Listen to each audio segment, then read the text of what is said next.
Shalom, selamat pagi jemaat Tuhan.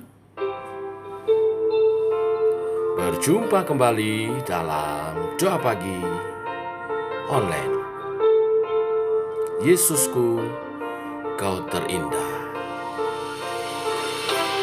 Mari datang bawa hati kita menyembahnya sebagai persembahan yang hidup, yang berkenan. Ku datang dengan syukurku, membawa kerinduanku, Yesus. Ingin ku menyenangkanmu.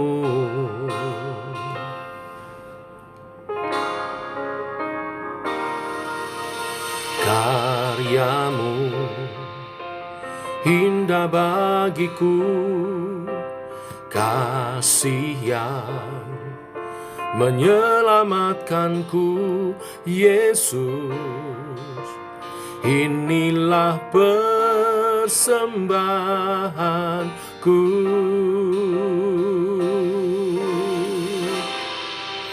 Ku membawa hatiku, hanya Engkau di hidupku, Yesusku, kau terindah.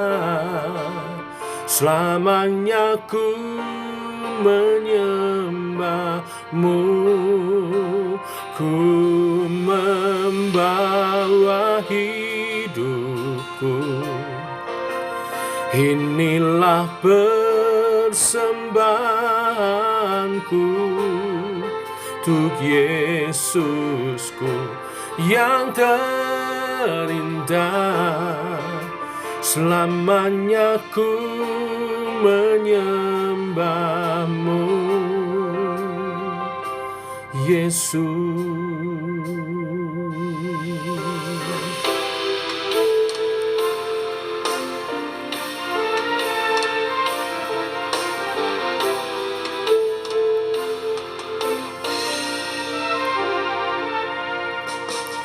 Ku datang dengan syukurku, membawa kerinduanku, Yesus. Ingin ku menyenangkanmu.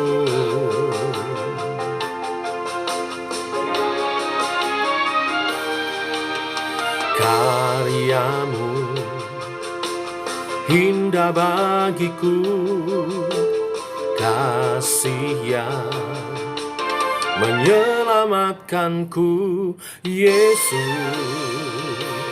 Inilah persembahanku.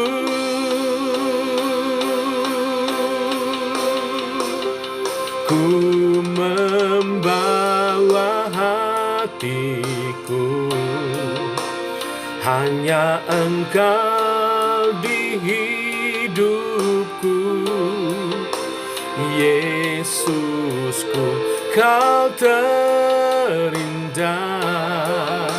Selamanya ku menyembahmu, ku membawa hidupku.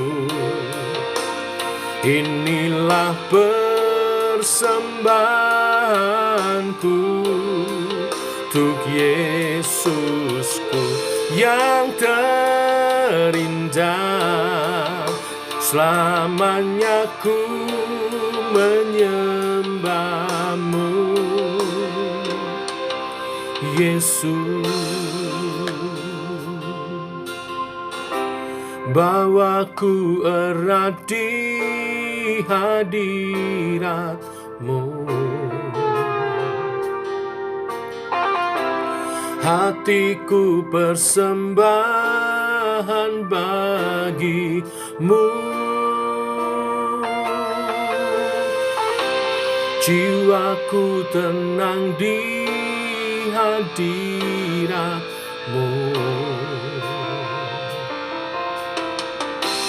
Hatiku aman dalam kasih-Mu.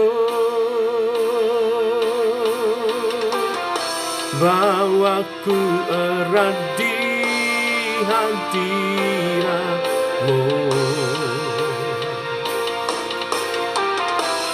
Hatiku persembahan bagi-Mu. Jiwaku tenang di hadirat-Mu.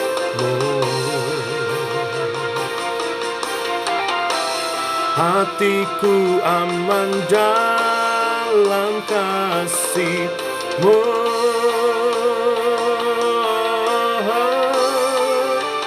Ku membawa hatiku, hanya Engkau di hidupku. Yesusku, Kau terindah, selamanya ku menyembah-Mu. Ku membawa hidupku, inilah persembahanku untuk Yesusku yang terindah. Selamanya ku menyembah-Mu, Yesus.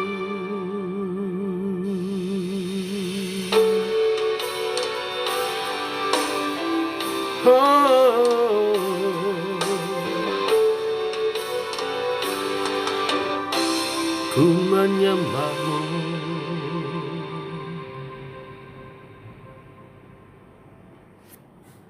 Biarlah pujian ini menjadi kerinduan setiap kami, mempersembahkan hati kami bagi Tuhan.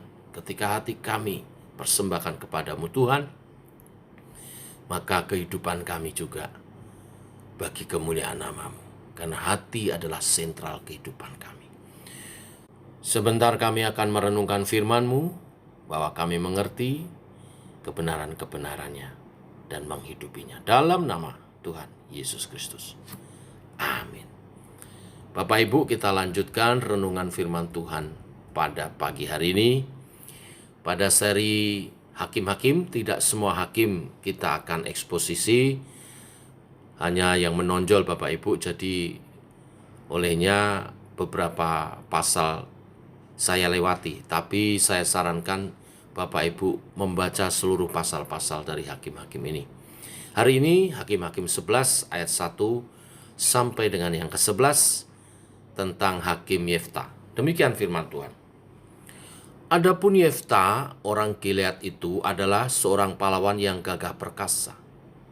Tetapi ia anak seorang perempuan sundal. Ayah Yefta ialah Gilead. Juga istri Gilead melahirkan anak-anak lelaki baginya. Setelah besar anak-anak istrinya ini, maka mereka mengusir Yefta. Katanya kepadanya, engkau tidak mendapat milik pusaka dalam keluarga kami, sebab engkau anak perempuan lain. Maka larilah Yefta dari saudara-saudaranya itu dan diam di tanah Tob. Di sana berkumpullah kepadanya petualang-petualang yang pergi merampok bersama-sama dengan dia. Beberapa waktu kemudian Bani Amon berperang melawan orang Israel. Dan ketika Bani Amon itu berperang melawan orang Israel, pergilah para tua-tua Gilead menjemput Yefta dari tanah Tob. Kata mereka kepada Yefta, marilah, jadilah panglima kami dan biarlah kita berperang melawan Bani Amon.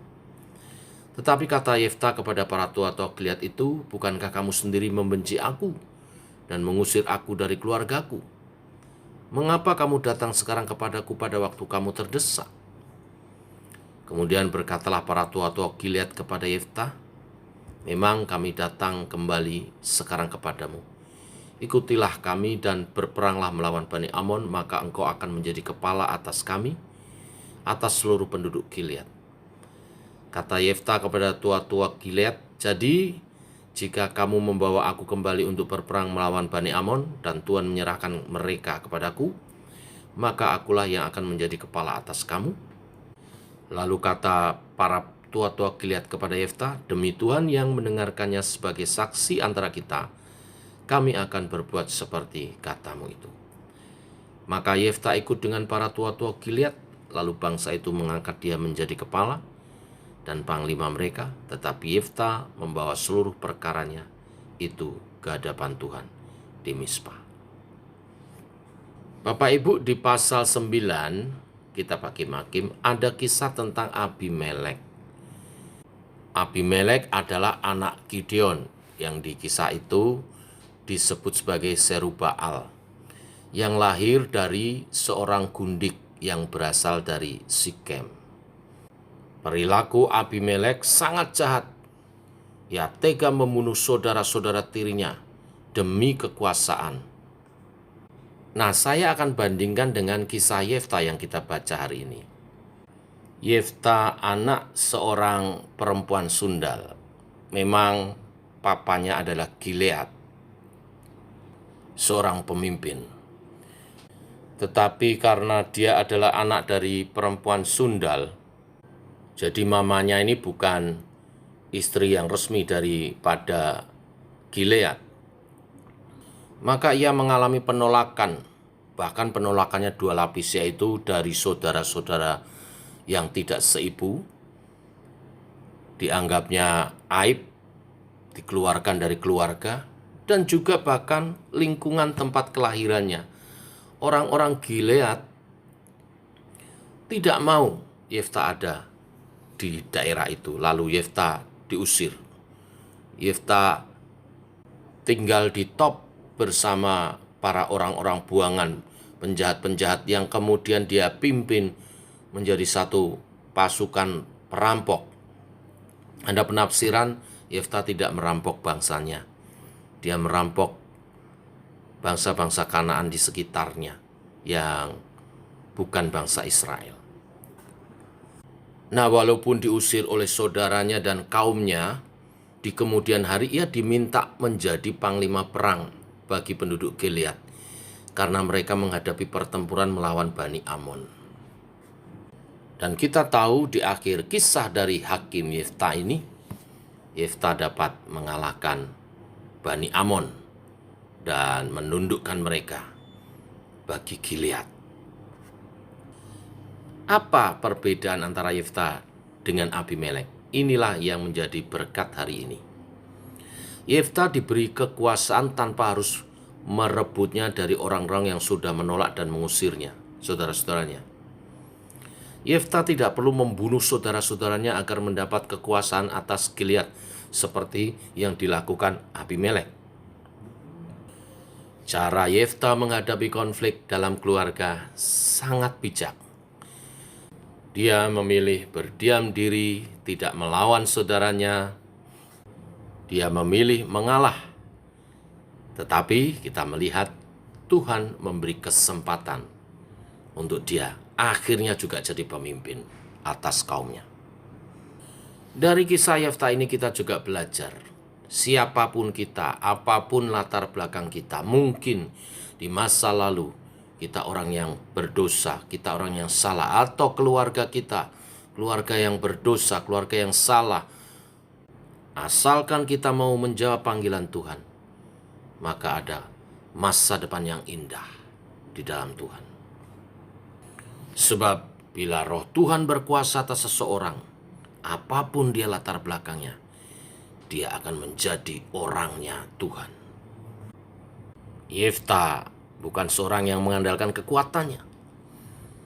Ia juga tidak membutuhkan pengakuan atas kemampuannya. Ia tidak menjadi pemimpin karena keluarga, suku, atau kelompoknya.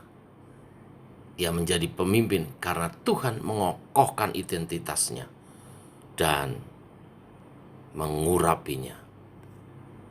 Inilah berita firman hari ini. Jadi orang yang mengalah, menghindari pertengkaran dengan saudara, tetapi mengandalkan Tuhan dan pimpinan rohnya. Tuhan memberkati kita semua. Amin. Mari kita berdoa.